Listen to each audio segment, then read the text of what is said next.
Hello, friends. I am Chevee. Welcome to my shed. What the hell was that? How are you doing? How's life in your world? How's things? How was your weekend?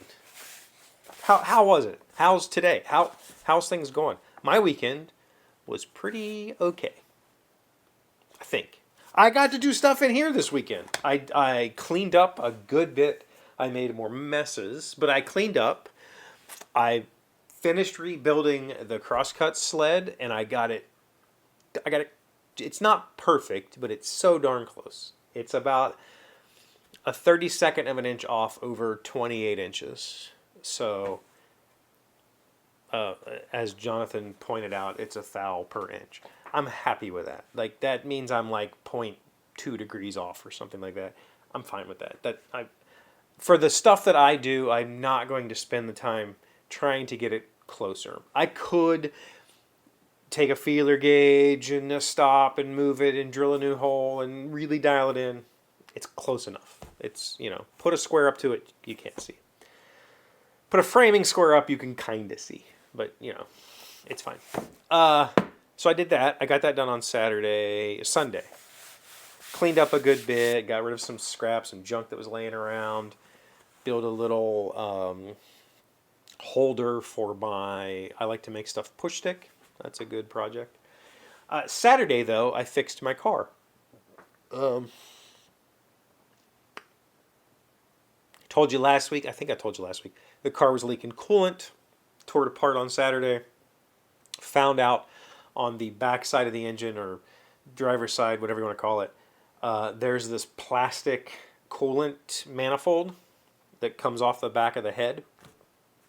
And it splits coolant to the heater core and then returns to the radiator. And it was leaking.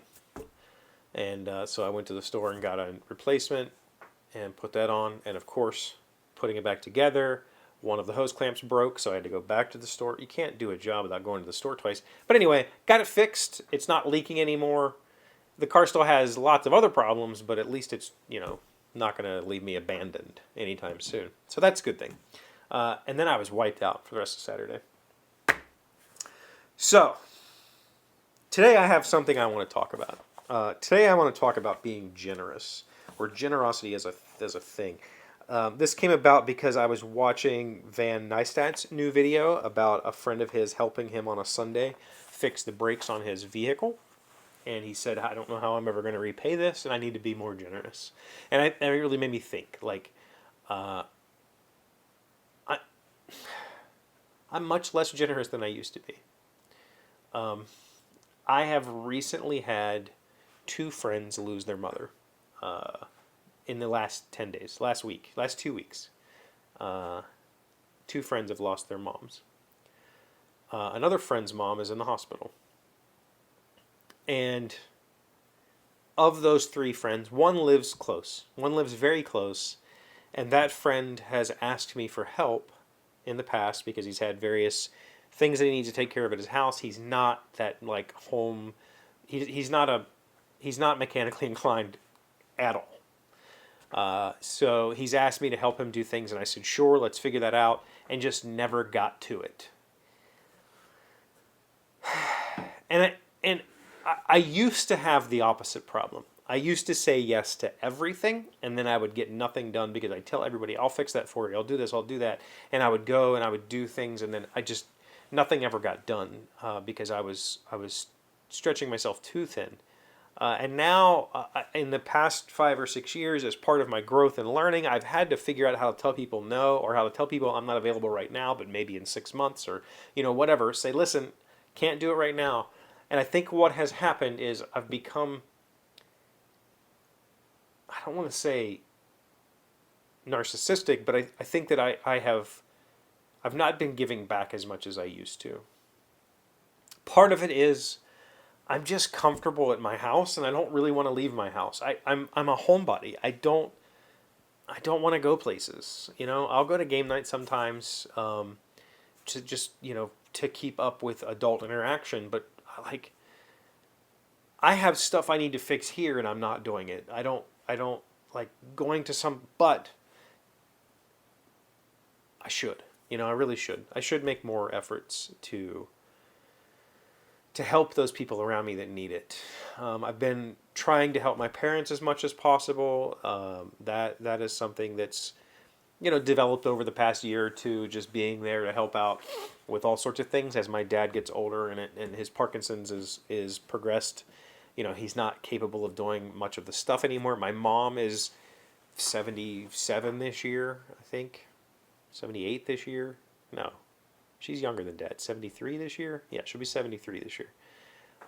So like getting her, she's still cutting the grass and she enjoys cutting the grass, but she probably shouldn't be cutting the grass. Like there's a whole level of things that I need to do for people.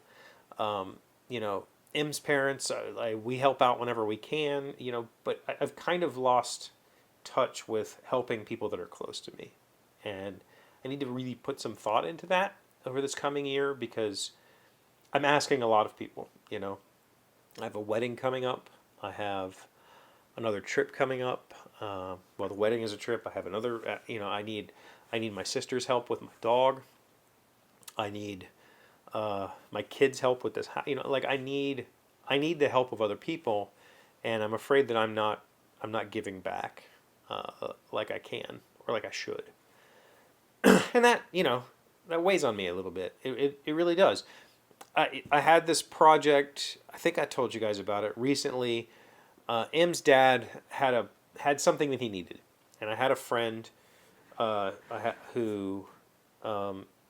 have a friend who has a friend who could do this project, and I asked him, like, would you ask if he'll do this? And he did it. It took like 6 months, but he did it. It wasn't that long. It was like 4 or 5. I don't know. It was a while. And I offered and offered and offered, like, are you sure? Like, can I pay him? Can I do something for him? And he kept refusing. Like, no, like, just take it, and it is what it is. And it makes me feel really bad because the generous part of me says I really want to do something for this guy, but I have no contact with him. I have no way of knowing what I could do for him. And I just have to accept that he was being generous, and I should probably be generous too. I should remember. I should work on that. Yeah. My local friend, whose mom just passed, I failed him. I failed him last year. I offered him help, and just never was able to make it happen. Part of it is with I'm working 2 jobs now, with my day job and my work on Component Studio. My kid is constantly in some sort of sporting activity, and I'm the primary driver for most of those things, just because I'm close. And so it's finding time that I have to give to other people has been difficult. But I still feel bad about it. That's not really an excuse. That's just that. I mean, I guess that's me making excuses. That's not an excuse. It's me making excuses, and I don't think that's okay. I think I need to remember what it felt like to help others and to be generous, like so many times others have helped me, and maybe I'll work on that. What do you got going on? Do you perform acts of generosity? Do you do anything for your community or for others that is just selfless? Let me know in the comments. Thank you for being here as always. Thank you for liking, commenting, subscribing, being amazing friends and wonderful people. I really appreciate you, and I'll see you again tomorrow. Today's word you should know to sound smart is prestidigitation. It is a noun performance of sleight of hand magic tricks. The New Year's Eve gala at the Worthingtons included sumptuous meals, a full orchestra, and even a practitioner of prestidigitation who amazed the children with her performance. Prestidigitation. Prestidigitation. I've probably told you this before, but little known thing about me is that I have always studied the art of illusion, and I don't practice it. I don't have the prestidigitation to do it fluidly, but I like knowing how things work. I like knowing how brains can be tricked into seeing something that isn't there.